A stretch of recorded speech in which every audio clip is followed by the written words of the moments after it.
Mari saudaraku kita satu di dalam doa. Bapak, kami mengucap syukur buat malam hari ini. Terima kasih Roh Kudus, terima kasih Tuhan Yesus, terima kasih Bapak. Kami bangga memiliki Allah seperti Engkau. Engkau sungguh teramat baik dalam hidup kami. Kami boleh ada sebagaimana kami ada. Kami tahu semua karena kemurahan Tuhan. Roh Kudus, sebagai rasa syukur kami mau duduk diam untuk mendengarkan firman Tuhan. Mari Engkau berfirman bagi kami. Engkau mengurapi jalannya pemberitaan firman Tuhan. Engkau juga mengurapi hamba-Mu ini, mengurapi setiap kami, baik kami yang beribadah malam hari maupun yang secara live Tuhan. Engkau memberkati di dalam nama Tuhan Yesus Kristus. Tidak ada satupun dari kami yang terlewatkan. Roh Kudus, mari beri kepada kami hati telinga seorang murid. Beri kepada kami roh penundukan diri. Sehingga ketika benih firman-Mu boleh ditaburkan. Boleh jatuh di tanah yang baik, di tanah yang subur. Kami siap menerima kebenaran firman Tuhan malam hari ini. Terima kasih Bapa. Kami tahbiskan jalannya pemberita firman Tuhan hanya di dalam nama Tuhan Yesus Kristus. Haleluya. Amin. Iya. Sekali lagi salam buat kita semua. Salam. Iya. Saudara, sebagaimana yang saya sharekan ke grup, ya, tema kita adalah aktivasi yang ada padamu, jangan tahan-tahan. Aktivasi yang ada padamu, jangan tahan-tahan. Ya. Mari kita buka firman Tuhan dari Matius 25 ayat 14 sampai dengan 30. Ayat ini pasti sudah sangat familiar di telinga kita, ya, berbicara tentang talenta, ya. Aktivasi yang ada padamu, jangan tahan-tahan, ya.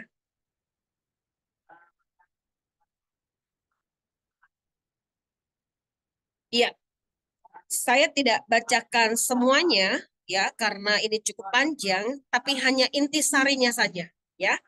Ayat-ayat tertentu saja yang akan kita bacakan, ya. Matius 25, perumpamaan tentang talenta. Coba kita lihat di ayat 14 dan 15. Di ayat 14 dan 15. Sebab hal kerajaan sorga sama seperti seorang yang mau bepergian ke luar negeri, yang memanggil hamba-hambanya dan mempercayakan hartanya kepada mereka. Ayat 15, yang seorang diberikannya 5 talenta, yang seorang lagi 2, dan yang seorang lain lagi 1. Masing-masing menurut kesanggupannya, lalu ia berangkat. Kita lihat di ayat 19. Lama sesudah itu, pulanglah tuan hamba-hamba itu, lalu mengadakan perhitungan dengan mereka. Kita lihat di ayat 21. Maka kata tuannya itu kepadanya, baik sekali perbuatanmu itu, hai hambaku yang baik dan setia. Engkau telah setia dalam perkara kecil. Aku akan memberikan kepadamu tanggung jawab dalam perkara yang besar. Masuklah dan turutlah dalam kebahagiaan Tuanmu. Ayat 22, lalu datanglah hamba yang menerima 2 talenta itu. Katanya, Tuan, 2 talenta Tuhan percayakan kepadaku. Lihat, aku telah beroleh laba 2 talenta. Ayat 23, maka kata tuannya itu kepadanya, baik sekali perbuatanmu itu, hai hambaku yang baik dan setia. Engkau telah setia memikul tanggung jawab dalam perkara yang kecil. Aku akan memberikan kepadamu tanggung jawab dalam perkara yang besar. Masuklah dan turutlah dalam kebahagiaan Tuanmu. Kita lihat di ayat 26 dan 30. Maka jawab tuannya itu, hai hambaku yang jahat dan malas. Jadi kamu sudah tahu bahwa aku menuai di tempat di mana aku tidak menabur dan memungut dari tempat di mana aku tidak menanam. Ayat 30. Dan campakkanlah hamba yang tidak berguna itu ke dalam kegelapan yang paling gelap. Di sanalah akan terdapat peratap dan kertak gigi. Yang menjadi ayat inti di ayat 29. Karena setiap orang mempunyai, kepadanya akan diberi sehingga ia berkelimpahan. Tetapi siapa yang tidak mempunyai, apapun juga yang ada padanya akan diambil daripadanya. Demikianlah firman Tuhan. Saudaraku, ya, di sini mengisahkan tentang seorang tuan, ya, atau seorang majikan. Dia mempunyai 3 anak buah. Kita anggap si A, si B, dan si C. Ya, kisahnya bagaimana tuannya ini akan bepergian jauh ke luar negeri. Ya, dia memberikan kepada masing-masing si A dengan 5 talenta, si B dengan 2 talenta, dan si C dengan 1 talenta. Masing-masing diberikan menurut atau sesuai dengan kesanggupan mereka. Ya, artinya tuannya lebih tahu kesanggupan dari anak-anak buahnya ini. Ya, ada 5, ada 2, ada 1. Ya, tuannya ini akan bepergian jauh. Ya, tapi ingat, akan ada perhitungan ketika tuannya ini kembali. Ya, akan ada perhitungan. Saudaraku, saya percaya setiap kita masing-masing juga telah diberikan sesuai dengan kesanggupan masing-masing kita, ya. Masing-masing kita ini berbeda, ya. Ada yang mungkin menerima 5, 2, atau 1. Ya, tapi apa yang terjadi ketika tuannya pergi? Yang 5 menyadari bahwa akan ada perhitungan, dia kembangkan, ya, dari 5 menjadi 10 talenta, sedangkan yang 2 dari 2 menjadi 4 talenta, sedangkan 1, ya, ini yang fatal. Dia menyadari, kenapa saya diberikan 1 talenta, ya, sedangkan si A 5, si B 2, kenapa saya cuma 1 talenta? Dia merasa bahwa tuannya ini kejam, tuannya ini bengis, ya, tuannya ini pilih kasih. Yang 1 itu disembunyikan, bahkan ditanam, dikubur, ya, sehingga tidak dapat dikembangkan dengan baik, ya. Nah, sampai pada satu ketika tuannya ini kembali, ya, kembali untuk membuat perhitungan, ya, sebagaimana nats yang tadi saya bacakan di tengah-tengah saudara, ya, dari Matius 25 ayat 14 sampai 30 ini, ya. Akhirnya tuannya ini memanggil ketiga anak buahnya, ya, dan masing-masing mereka harus memberi pertanggungan jawab, ya. Yang 5 dengan sukacita dia katakan, saya telah kembangkan yang 5 itu menjadi 10 talenta. Ya. Yang 2 juga demikian. Dengan sukacita dia sampaikan, saya juga mengembangkan yang 2 itu menjadi 4. Tuannya dengan sukacita menyambut mereka, ya. Bahkan di firman Tuhan dikatakan, hai hambaku yang baik dan setia, engkau telah setia dalam perkara kecil, aku akan mempercayakan perkara yang lebih besar lagi. Ya. Kalau kita setia dalam perkara kecil, kita akan menerima bagian yang Tuhan telah tetapkan, yang Tuhan telah tentukan bagi kita. Bahkan kita bisa menikmati kebahagiaan bersama Tuhan kita. Saudaraku, saya percaya masing-masing kita sudah diberikan dengan talentanya, dengan karunia-Nya, dengan potensinya, sesuai dengan kesanggupan masing-masing kita. Tidak bisa digeneralisir. Ya, Tuhan tahu kesanggupan masing-masing kita. Ya, Nah, ini yang terjadi dengan yang 1 talenta. Ketika dia akan memberi pertanggungan jawab, apa yang dia katakan? Saya sembunyikan, saya tanam, saya kubur, dan tidak menghasilkan apa-apa. Apa yang terjadi? Tuannya ini marah sekali. Dia kecewa sekali. Karena tidak dapat dikembangkan dengan baik. Padahal waktunya masih banyak pada saat itu. Akhirnya tuannya katakan, tercampakkan dan engkau akan mengalami ratap tangis dan kertak gigi di dalam kekekalan. Saudaraku, hari-hari ini Tuhan juga akan meminta pertanggungan jawab dari setiap kita. Jangan sampai talenta, karunia, dan potensi yang ada pada kita kubur, kita sembunyikan, kita tanam. Kita harus bisa mengaktifasi setiap talenta itu, setiap karunia itu, dan juga potensi itu. Jangan sampai kita kubur, jangan sampai kita tanam. Berbahagialah seperti yang 5 dan 2 talenta tadi. Dia bisa mengaktifasi talenta yang ada padanya, karunia yang ada padanya, potensi yang ada padanya, dan bisa dilipat gandakan. Saudaraku, Tuhan tahu benar kapasitas kita. Tuhan tahu benar kesanggupan kita. Si C tadi menerima 1 talenta. Kenapa? Karena Tuhan tahu kesanggupannya dia cuma 1. Ternyata apa yang terjadi? Yang 1 itu pun tidak bisa dia kembangkan. Apalagi kalau diberi 2 dan 5. Demikian pula dengan kita, saudara.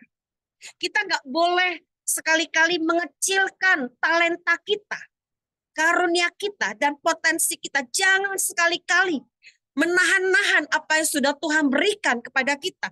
Jangan sekali-kali kita menyembunyikan apa yang sudah Tuhan percayakan kepada kita. Jangan sekali-kali kita menanam, menguburnya, sehingga kita nggak bisa mengembangkannya dan mempertanggungjawabkannya di hadapan Tuhan.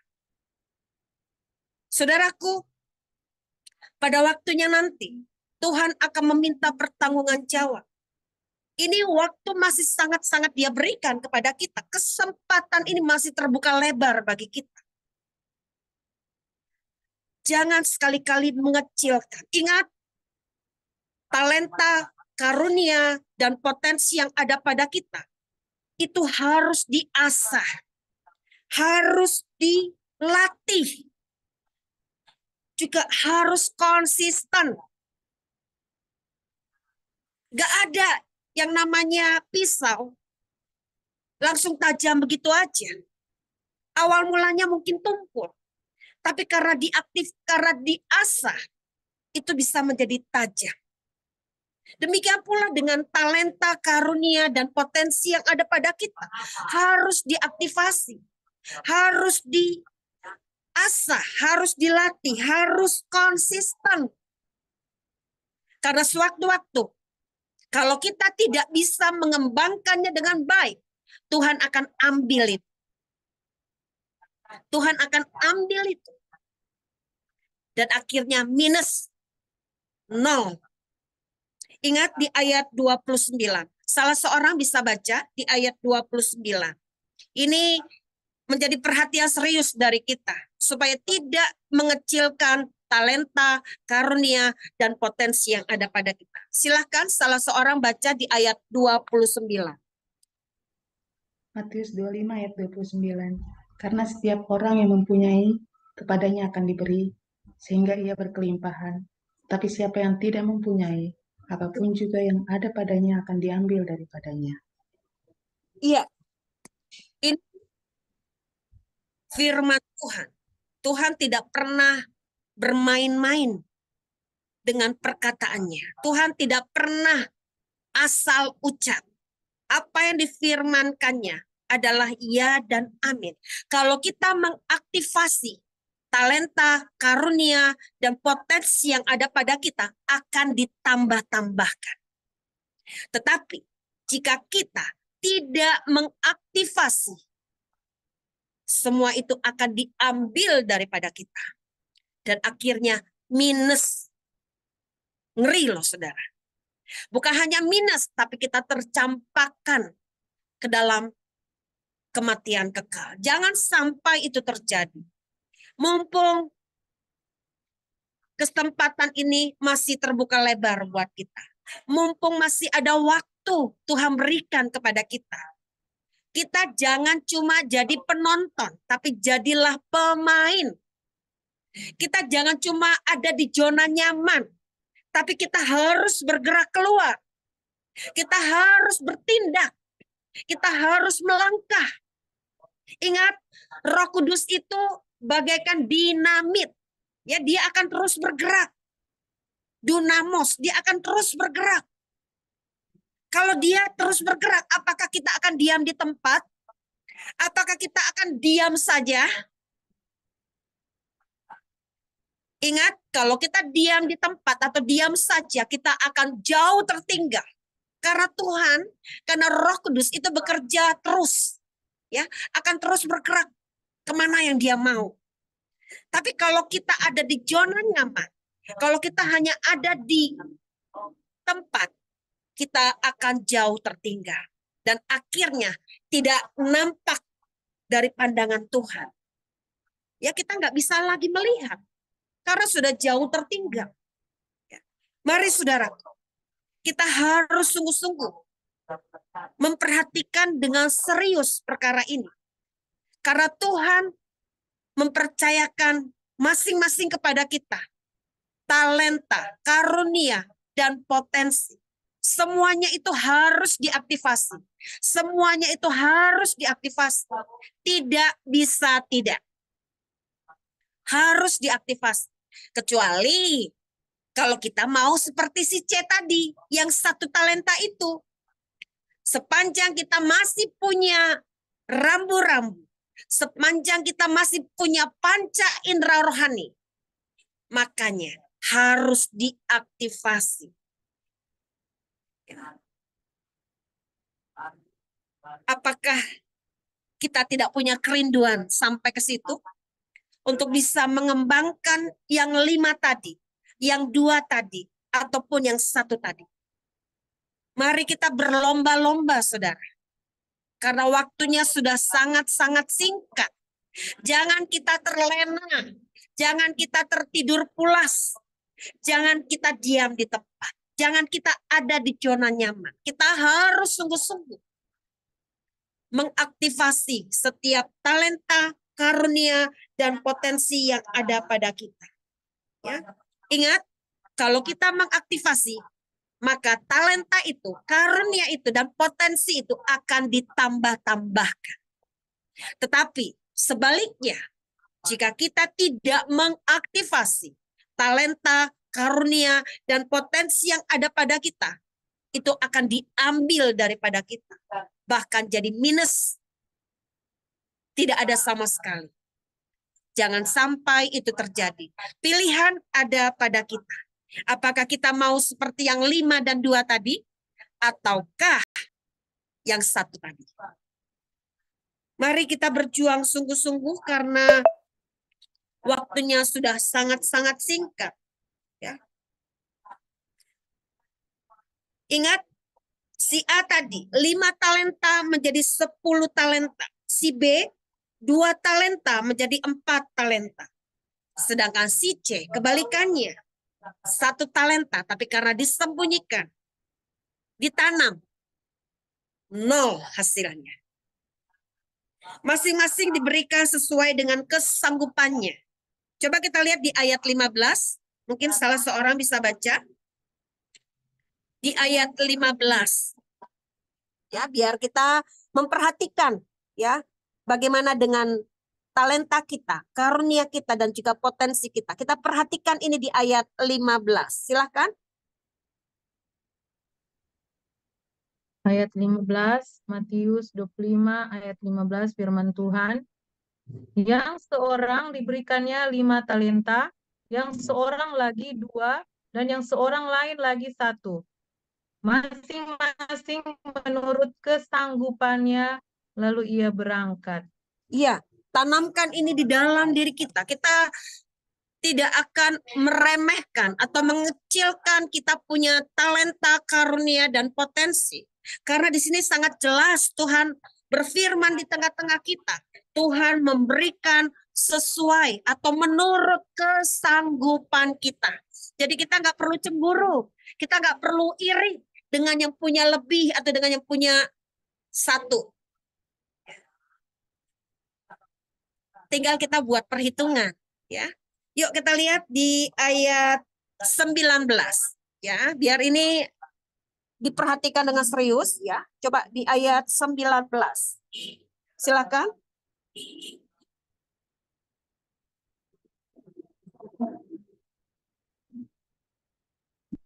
Ayat 19, firman Tuhan, lama sesudah itu, pulanglah Tuhan, hamba-hamba itu lalu mengadakan perhitungan dengan mereka. Iya.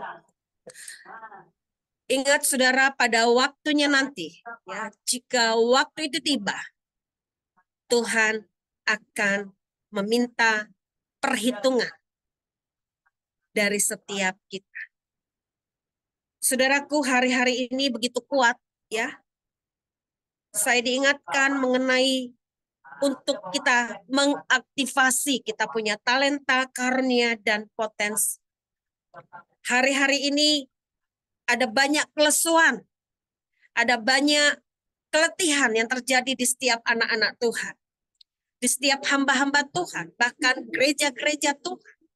Tidak lagi dengan serius memperhatikan talenta, karunia, dan potensi yang ada di tengah-tengah umatnya, di tengah-tengah gerejanya, di tengah-tengah kita. Saudaraku, jangan sampai keadaan yang terjadi pada hari-hari terakhir ini, kita masih didapati ada di zona nyaman. Kita masih ada di tempat, ya, masih bersarang di situ, masih berdiam di situ. Jangan sampai itu terjadi. Kita harus bergerak dan melaju sejauh mungkin, saudara. Gak bisa lagi kita ada di zona nyaman, saudara.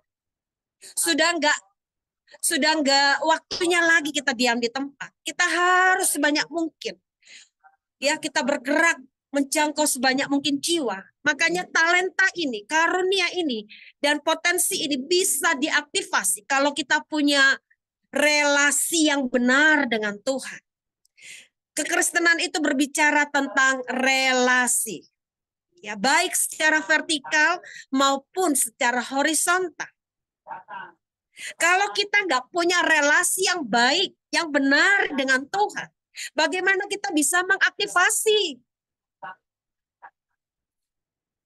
Saya percaya kita nggak bisa dengan kekuatan kita sendiri, saudara. Kita nggak bisa dengan cara-cara kita. Kita nggak bisa dengan hikmat kita. Kita hanya bisa ketika kita punya relasi yang benar dengan Tuhan. Maka Roh Kudus yang akan memampukan kita. Maka Roh Kudus yang akan bekerja di tengah-tengah kita. Roh Kudus sendiri yang beracara atas kita.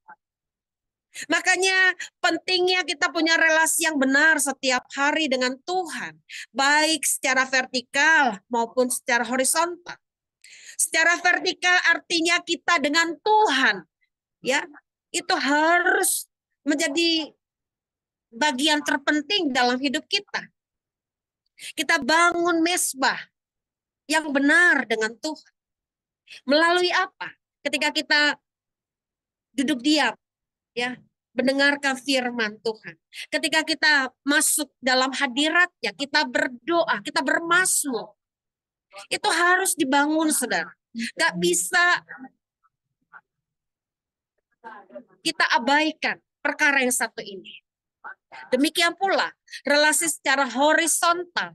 Kita nggak bisa menjauhkan diri dari pertemuan-pertemuan ibadah seperti yang kita lakukan pada malam ini.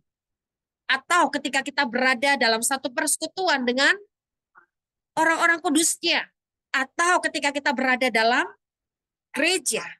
Kita harus membangun secara horizontal dengan orang-orang kudusnya. Ingat, komunitas yang sehat juga akan membangun kita. Membangun iman kita makin bertumbuh ke arah Kristus. Saya percaya orang-orang yang dipenuhi dengan Roh Kudus, orang-orang yang diam di dalam hadiratnya, tidak akan menutup matanya, tidak akan menutup telinganya terhadap jerita hati orang-orang di luar sana. Tidak akan diam di tempat lagi. Buat dia, kalau dia diam di tempat, dia akan kehilangan banyak hal. Saudaraku, ini yang benar-benar yang saya rindukan hari-hari ini. Saya nggak bisa lagi secara online, saudara. Ya, kerinduan saya begitu meluap hari-hari ini. Bahkan saya sedang mempersiapkan diri saya, memperbesar kapasitas saya. Kenapa? Karena saya rindu secara onsite, masuk ke dalam sekolah-sekolah, masuk ke dalam kantor-kantor, masuk ke dalam perusahaan-perusahaan, masuk ke dalam rumah-rumah. Saya rindu, saudara, supaya orang-orang yang tadinya belum mendengarkan Injil, mereka boleh mendengarkan dan menerima Injil sukacita yang dari Tuhan. Ayo saudara, bangkitkan rohmu, bangkitkan imanmu, aktivasi. Kalau kita punya talenta, mengucap syukurlah. Kalau kita punya karunia, mengucap syukurlah. Kalau kita punya potensi, mengucap syukurlah. Ingat, semuanya itu untuk membangun roh kita, membangun iman kita, membangun kita ke arah Kristus. Jangan sampai padam. Jangan sampai mati. Kecuali kalau kita memilih padam dan mati. Saya percaya orang-orang yang dekat dengan Tuhan, dia rindu untuk melayani Tuhan. Ya. Masing-masing diberikan sesuai dengan kesanggupannya. Ya. Yang kedua, Tuhan buat perhitungan. Yang mengembangkan, ingat, yang mengembangkan, Tuhan katakan di ayat 21 dan 23, baik dan setia. Tuhan mau kita baik dan setia di dalam perkara kecil. Perkara kecil dulu kita setia di dalamnya. Tuhan akan percayakan perkara-perkara yang besar. Kita nggak bisa nuntut yang besar, kalau yang kecil aja kita nggak bisa setia. Saudaraku, ini yang benar-benar saya rindukan di hadapan Tuhan. Saya sudah minta itu sama Tuhan. Saya nggak cuma secara pulau saja, tapi bisa sampai ke bangsa-bangsa, bahkan sampai ke ujung bumi. Ini menjadi doa saya di hadapan Tuhan. Saya harus memperbesar kapasitas saya. Saya harus mengaktifasi talenta, karunia, dan juga potensi yang ada pada saya. Mari saudaraku, kalau kita ada di tengah pekerjaan, setialah dengan pekerjaan yang ada. Kalau kita di tengah pelayanan, setialah dengan pelayanan yang ada. Kalau kita ada di tengah rumah tangga, setialah di tengah rumah tangga yang ada. Tuhan bisa pakai di mana saja. Bahkan ketika kita lagi di angkot sekalipun, kita bisa memberitakan Injil, kita bisa menceritakan tentang kebaikan Tuhan. Seperti yang saya pernah sampaikan di tengah-tengah kita. Saya ini kalau sudah naik ojol, ya, pasti saya cerita tentang kebaikan Tuhan, saudara. Yang lucunya, ada satu ojol, ternyata drivernya bilang, ibu sudah 2 kali dengan saya. Sayanya lupa, tapi si drivernya yang ingetin. Ibu sudah 2 kali loh, katanya. Saya masih ingat loh cerita ibu. Emang saya cerita apa? Tapi dia bilang, pokoknya cerita ibu itu menyemangati saya. Saudaraku, saya paling suka kalau sudah ada di angkot, saudara. Di kereta, Ya, di sebelah saya bisa cerita tentang kebaikan Tuhan. Ketika ada dalam bis, saya bisa cerita tentang kebaikan Tuhan. Itulah kesempatan saya, saudara. Bahkan ketika ada dalam pekerjaan, ya ada klien ya yang cuci mobil atau cuci motor, kalau pas berhadapan dengan saya, pasti saya ceritakan tentang kebaikan Tuhan. Artinya, kesempatan itu terbuka lebar buat kita. Mari kita berjuang sungguh-sungguh, saudara. Ingat, yang mengembangkan, Tuhan katakan, kita dipercayakan hal-hal yang lebih besar lagi. Kita nggak pernah tahu loh, saudara. Tapi setialah. Kita nggak pernah tahu. Tapi Tuhan bisa bawa kita ke dimensinya yang lebih besar lagi. Tuhan bisa bawa kita ke perkara-perkara yang jauh lebih besar. Ya. Tapi ingat baik, kalau kita tidak mengembangkan, dikatakan apa di ayat 30? Kita ada di dalam kegelapan, ratap tangis dan kertak gigi. Di dalam kekekalan. Itulah yang akan dialami. Jangan sampai kita salah memutuskan. Jangan sampai kita salah menempatkan setiap talenta, karunia, dan juga potensi yang ada pada kita. Mari saudara, ini perkara serius saudara. Karena Tuhan sedang buat perhitungan dengan masing-masing kita. Biarlah kita boleh didapati hambanya yang baik dan setia. Ya, yang siap untuk memberi pertanggungan jawab pada waktunya. Dan Tuhan boleh berkata, masuklah ke dalam kemuliaanku selama-lamanya. Amin. Mari kita tutup di dalam doa.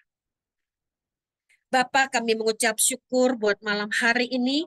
Terima kasih Roh Kudus buat firman Tuhan yang kembali mengingatkan kami, yang kembali menyadarkan kami bahwa Tuhan memberikan masing-masing talenta, karunia, dan juga potensi yang ada pada kami sesuai dengan kemampuan kami. Tuhan tidak pernah pilih kasih. Tuhan tidak pernah salah dalam hal ini. Karena Tuhan tahu benar kesanggupan masing-masing anak-anaknya, hamba-hambanya. Roh Kudus, ampuni setiap keteledoran kami. Ampuni setiap kelalaian kami. Ampuni kami Tuhan. Jangan biarkan kami seperti yang satu talenta itu Bapa, yang tidak mengembangkan, tetapi ditanam, dikubur. Sehingga pada waktunya tuannya kembali dan meminta pertanggungan jawab. Kami tidak mau seperti itu Tuhan. Yang tidak bisa mempertanggungjawabkan apa yang Tuhan percayakan kepada kami. Yang tidak mengaktifasi apa yang Tuhan percayakan kepada kami. Kami tidak mau menjadi seperti yang satu talenta itu ya Tuhan. Roh Kudus ini kami. Kami mau sungguh-sungguh di hadapan Tuhan. Kami mau mengaktifasi. Kami mau memperbesar kapasitas kami. Kami mau masuk ke dimensimu yang lebih besar lagi Tuhan. Kami mau bekerja sama dengan Roh Kudus. Kami mau hidup dalam perkenanan Tuhan sampai di garis akhir. Kami mau berbuah dan berdampak. Kami mau menuntaskan destiny ilahi kami di hadapan Tuhan. Roh Kudus materaikan benih firman-Mu ini ke dalam loh hati kami. Mampukan kami untuk kami bergerak dan melaju dan seirama dengan Tuhan. Terima kasih Bapa. Di dalam nama Tuhan Yesus kami berdoa dan kami mengucap syukur. Amin.